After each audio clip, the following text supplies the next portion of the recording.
esse capítulo é um capítulo grande, se eu não me engano, tem 89 versículos. A gente vai resumir, vai ficar bem fácil de entender, tá bom? Então vamos começar lá. Então, aqui nós estamos falando sobre o grande dia da inauguração do tabernáculo. Então, o tabernáculo ele foi inaugurado, né? Claro que existem outros capítulos que falam de detalhes também do dia da inauguração. E a gente vai falar um pouco sobre isso também, tá? Então vamos lá.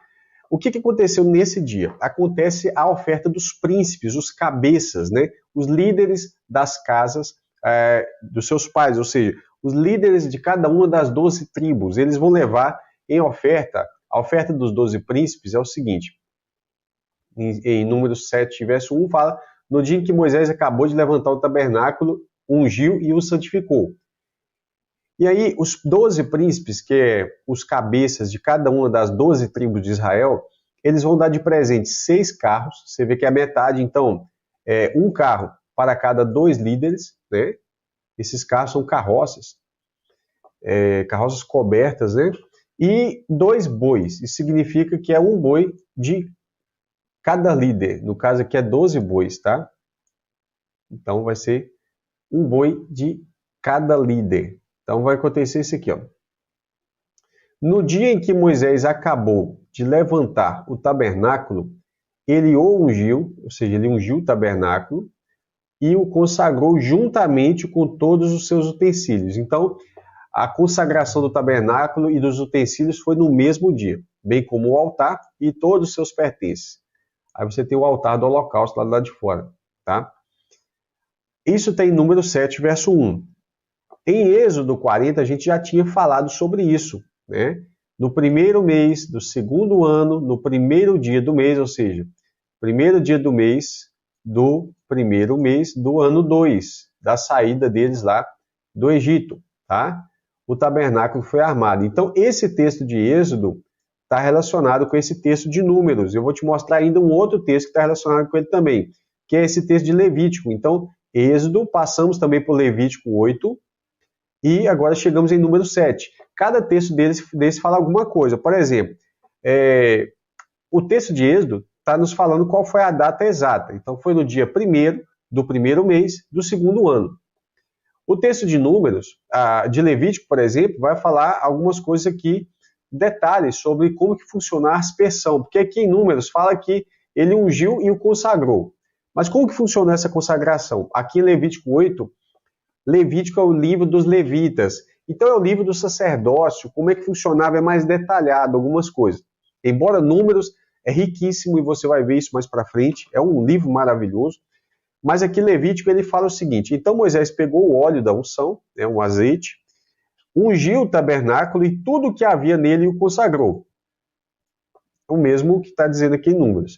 Só que ele fala, 7 vezes ele aspergiu o óleo sobre o altar, e ungiu o altar e todos os seus utensílios, bem como a bacia e o seu suporte para o consagrar. Então, aquele altar do holocausto e aquela bacia, aquela pia, o lavatório, né, para lavar as mãos antes de entrar no tabernáculo, aqui está falando sobre isso também, tá? Então, anote aí, o Número 7 está relacionado com o Êxodo 40, então o capítulo vai falar do mesmo dia, né? E Levítico verso 8, Levítico capítulo 8, tá bom? Vamos lá, sem demora. Aqui ainda está aparecendo 2 bois, né? Se eu não me engano, são 12 bois. Um de cada líder. Então, você tem 12 príncipes, então você tem 12 bois, né? Vamos lá. Número 7, versos 6 e 9. Estou resumindo o capítulo com tudo que é essencial e importante para nós, tá? Moisés recebeu os carros, que são aqueles 6 carros, né? E os bois, que são os 12 bois, e deu a quem? Aos levitas. Então, esse presente que os líderes, os 12 príncipes aqui, os 12 cabeças das 12 tribos deram, esses presentes serviram para o tabernáculo. Por isso que essa doação foi no dia da inauguração do tabernáculo. Então Moisés faz o quê?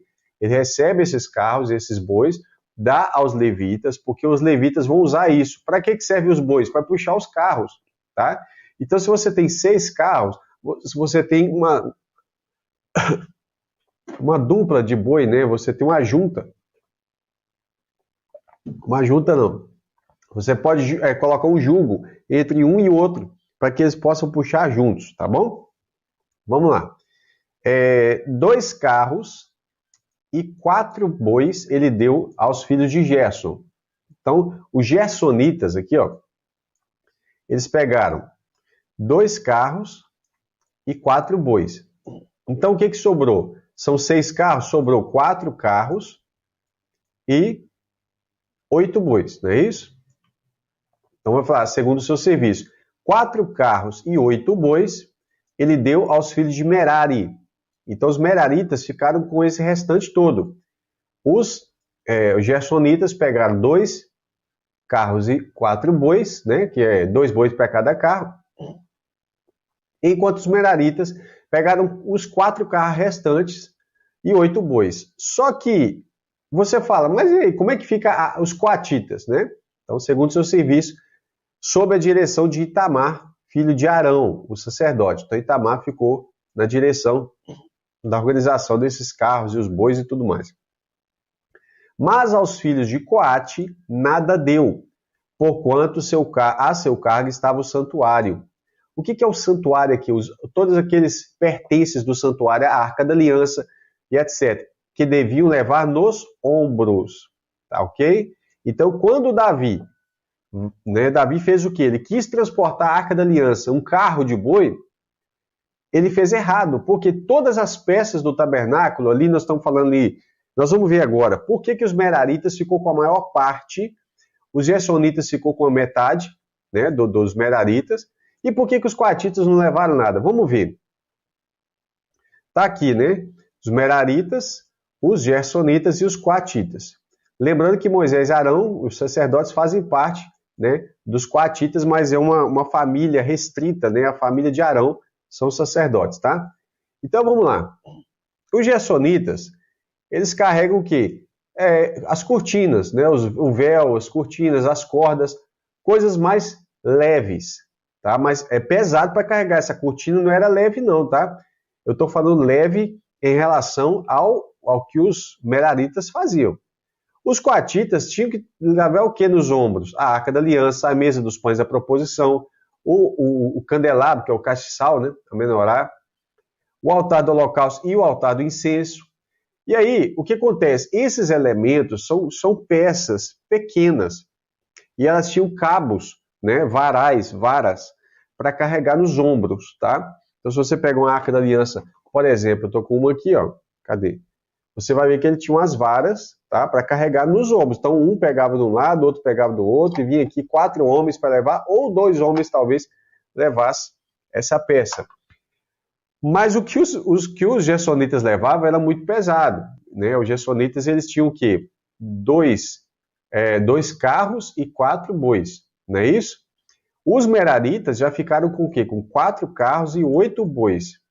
Por quê? Eles tinham que carregar as tábuas, as travessas, as colunas, as bases, as colunas do átrio. Ou seja, tá vendo todas essas pecinhas aqui, ó, né? Não sei se vai dar para você ver. Essas vigas, as vigas aqui do tabernáculo, as tábuas, as colunas, a estrutura pesada era de madeira de acácia coberta com ouro. Então, com ouro, com prata, com cobre, né? Então, você tem elementos muito pesados. Por isso, os meraritas, eles ficaram com a maior parte dos carros aqui para carregar, né? Os gersonitas ficaram com a metade, mas ainda assim ajuda demais.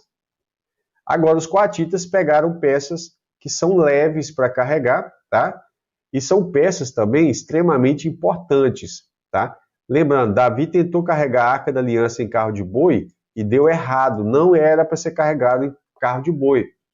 Lembra quando Uzá tocou na arca lá, que o boi tropeçou, etc e tal, ele foi fulminado, né? Não era. Aí Davi demorou a descobrir, né? Vai lá e descobriu, não, os coatitas têm que levar nos ombros, tá bom?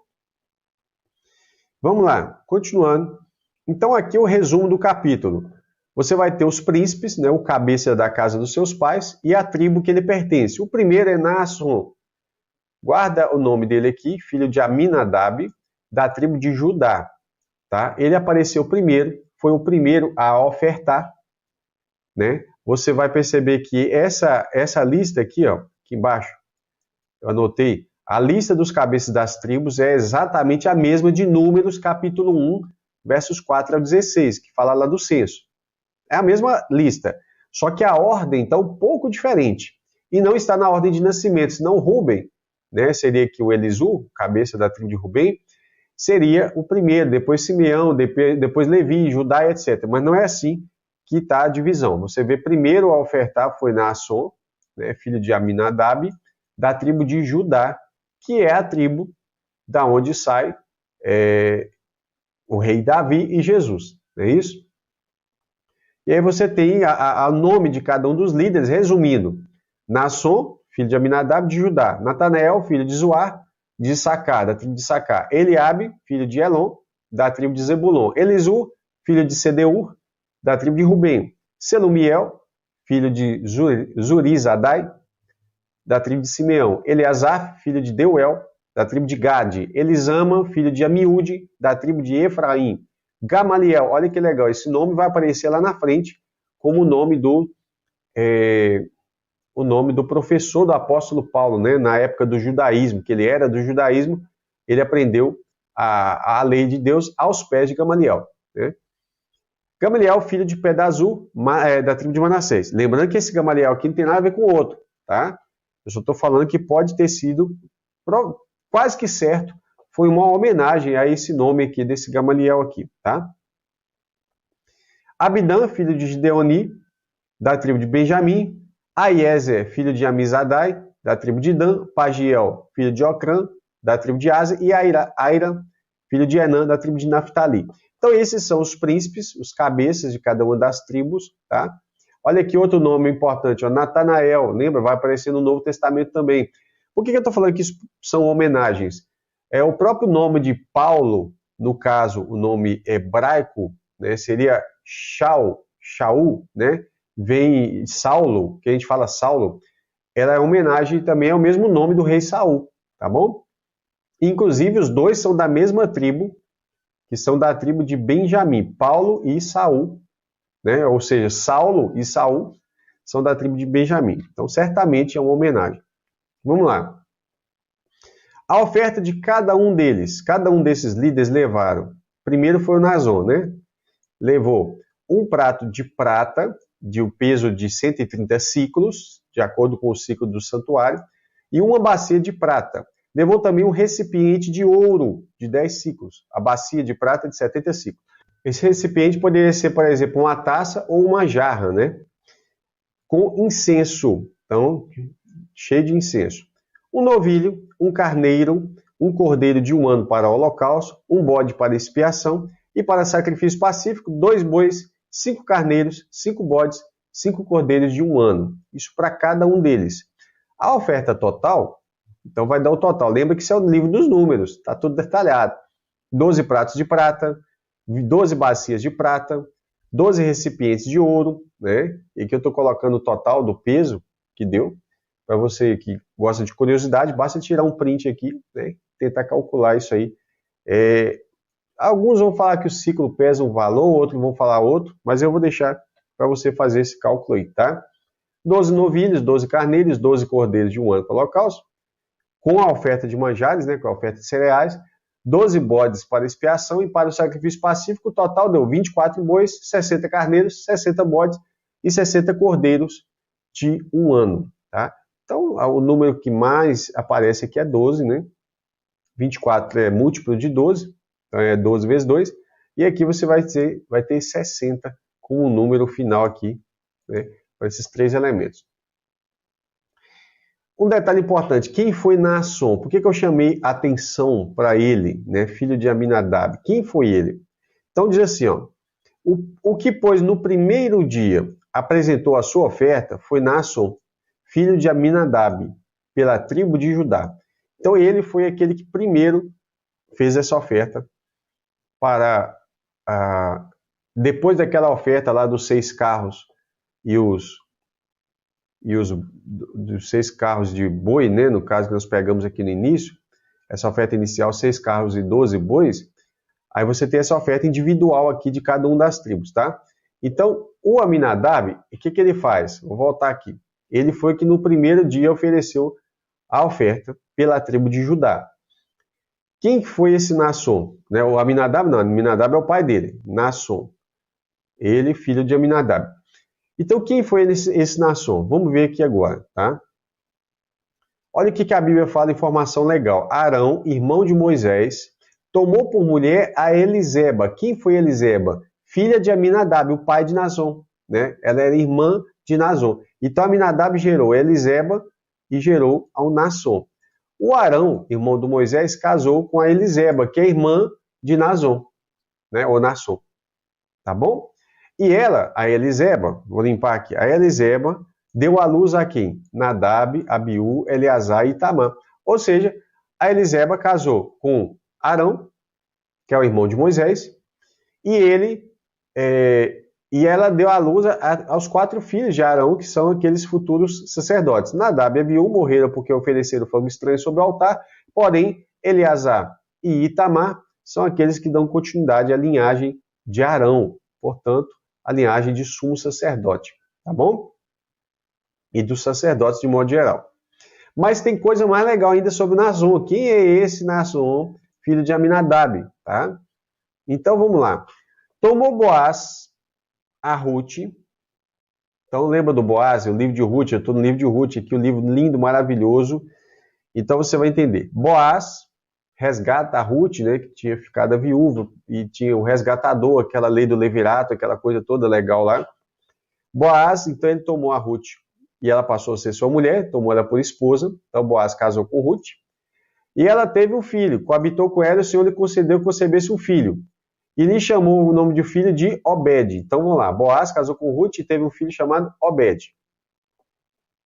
Este é o pai de Jessé, pai de Davi. Ou seja, Obed é pai do Jessé, que é pai de Davi. Logo, Obed é o quê? Avô de Davi.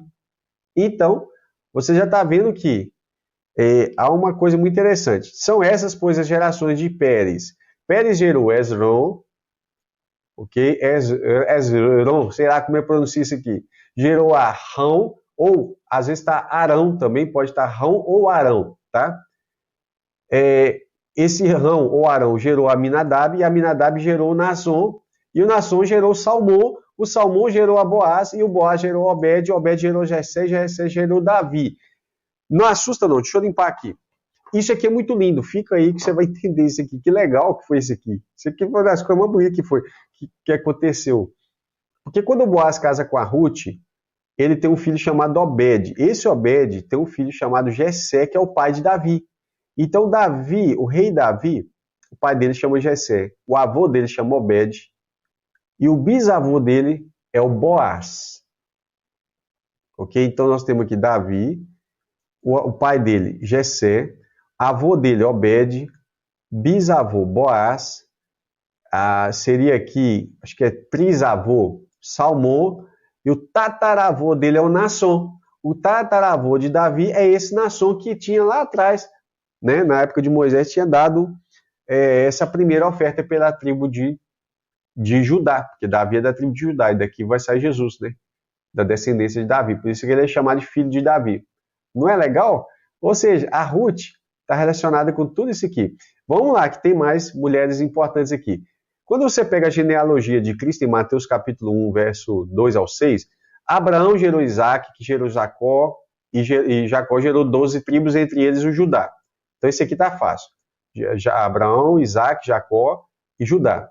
Ok? Judá, de Tamar, ele gerou Pérez. Então você tem mais uma mulher aqui, né? Pérez gerou Esrom. Esrom gerou Arão. Lembra o Rão lá, que às vezes parece Arão? O Arão gerou Aminadab.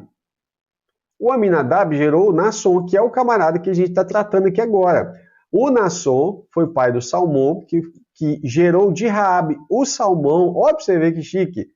O Salmão, ele gerou de Raabe. Lembra da Raabe, aquela lá de Jericó, das muralhas de Jericó, que Josué salva ela? Então, o que ele vai fazer? Ele vai gerar Boaz. O Boaz, que era filho de Raabe, ele vai casar com Ruth, né, a Moabita, e vai gerar Obed. Obed vai ser o pai de Jessé, que vai ser o pai do rei Davi. Olha que interessante. Falei que ia valer a pena você ficar aqui até agora.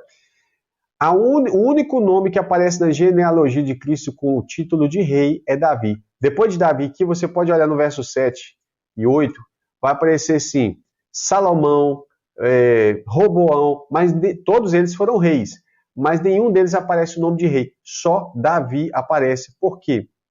Por que as profecias falam acerca de um Davi que surgiria, mesmo depois de Davi ter morrido?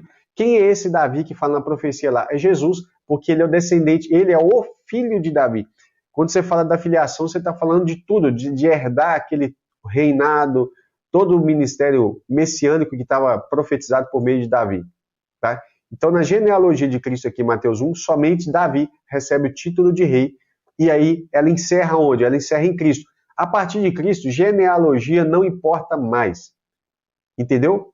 A partir de Cristo. A genealogia servir para quê? Para ter um relato como um cartório. E Números faz isso, Crônicas faz isso, como um cartório, mostrando Abraão, Isaac, Jacó. Por quê? Para mostrar que Cristo ele é descendente de Davi. Terminou a vinda de Jesus, nasceu descendente de Davi, pronto, acabou. Não tem valor nenhum mais genealogia, DNA, não tem mais valor nenhum em relação às coisas do reino de Deus, tá? Então ficou assim, Abraão gerou Isaac, Isaac gerou Jacó, Jacó gerou Judá. Judá, de Tamar, que é uma mulher, ele vai gerar Pérez. Pérez vai gerar Esrom, Esrom gera Arão, que vai nascer filho dele Aminadab, filho dele o Nasson, que nós estamos falando agora, acho que tem 2 S. E Salmão vai ser filho de Nasson. Esse Salmão é o que vai casar com a Raabe, outra mulher aqui, né? E vai gerar o Boaz. Boaz vai casar com o Ruth e vai gerar o Obed, que vai gerar o Jessé, que vai gerar o rei Davi, que é daí que vai sair Jesus lá na frente. Tá bom? Olha que legal. E o último verso desse capítulo também é muito lindo. Quando Moisés entrava na tenda do encontro, por que chama tenda do encontro? Porque ali se encontrava com Deus, né? Para falar, ele entrava para falar, para encontrar, tá vendo? Para falar com o Senhor. O que Moisés ouvia? Moisés ouvia a voz que lhe falava de cima do propiciatório. O que é propiciatório? Olha aqui, ó, para cá. Aqui, ó, aqui você tem a Arca da Aliança, essa tampa de cima é o propiciatório, tá vendo? Então está escrito assim, ele ouvia a voz que lhe falava de cima do propiciatório que está sobre a Arca do Testemunho, porque aqui dentro da Arca tem um testemunho. Qual é o testemunho? As tábuas as 2 tábuas da aliança, a vara de Arão que floresceu e também o pote de maná, né, o pote de ouro que continha o maná aqui dentro. Então você tem todo esse testemunho aqui dentro. Por isso a arca é chamada Arca do Testemunho. E a tampa de cima é uma peça separada, é o propiciatório, tá? Então aqui de cima do propiciatório Moisés ouvia a voz que falava, né, com ele entre os 2 querubins, que são esses 2 querubins aqui que você vai ver aqui agora, tá vendo? Então entre esses 2 querubins, assim lhe falava. Muito lindo isso, né? Que capítulo chique. Então, esse aí foi o grande dia da inauguração do tabernáculo e as ofertas. Espero que você tenha gostado desse estudo maravilhoso. O próximo será Números, as lamparinas do candelabro, que é o castiçal, né? E a purificação dos levitas. Tudo bem? Não deixa de seguir esses dois canais aí no YouTube, também no Instagram. E eu vou pedir para você compartilhar esse estudo com outros irmãos, deixar o seu gostei aí, né, para o YouTube entender que você gostou do nosso estudo e está apoiando nosso trabalho. E deixe o seu comentário do que mais chamou a atenção nesse estudo de hoje, tá bom? Deus te abençoe. Até a próxima oportunidade, se Deus quiser.